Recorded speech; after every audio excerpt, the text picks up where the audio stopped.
ఈరోజు జేఏసీ పిలుపు మేరకు నల్ల రిబ్బన్లు ధరించి కూర్చోవాలనేది మా జేఏసీ నిర్ణయం. పైనుంచి ఏదైతే నిర్ణయం వచ్చిందో దానికి అనుగుణంగా ఈరోజు కార్యక్రమం జరగడం జరుగుతుంది.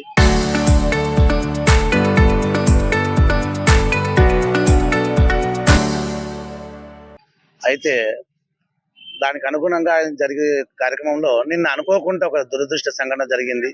ఆ దురదృష్ట సంఘటనలో మా కామ్రేడ్ శంకర్ గౌడ్ గారు అసలు బాయడం జరిగింది.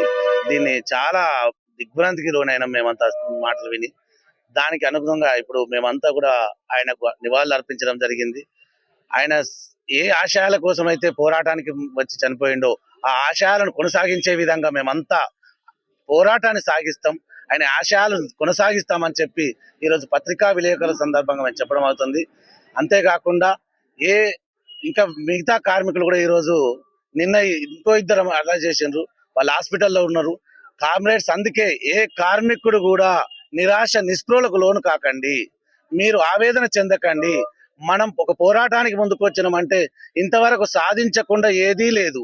55 రోజులు సమ్మె చేసినాం, 55 రోజులు సమ్మె చేసినా కానీ అంత దాంట్లో కూడా సాధించుకున్నాం తప్పితే ఎక్కడ వెనుకడగేయలేదు. కాబట్టి మీరంతా కామ్రేడ్స్ ఎవ్వరు కూడా నిరాశ నిస్పృహలు అనేది లోను కాకండి, మీరు భయపడకండి.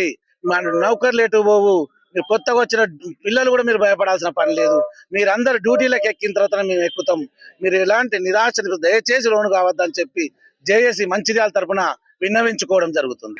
అధిష్టానం జేఏసీ పిలుపు మేరకు ఈరోజు నల్ల రిబ్బన్లు కట్టుకొని నిరసన ప్రదర్శన చేయాలని జేఏసీ పిలుపునిచ్చింది.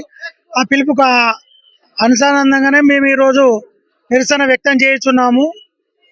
మరియు అలాగే శంకరన్నకు కూడా నివాళులు అర్పించడం ఇది మేము ప్రభుత్వ హత్యగా పరిగణిస్తున్నాము. ఎందుకంటే ముఖ్యమంత్రి గారు గత నెల రోజుల నుంచి కూడా వారు ఎలాంటి స్పందన లేకుండా ఉండడం వల్లనే ఇవాళ శంకర్ గౌడ్ గారికి అకాల మరణం చెందినారు.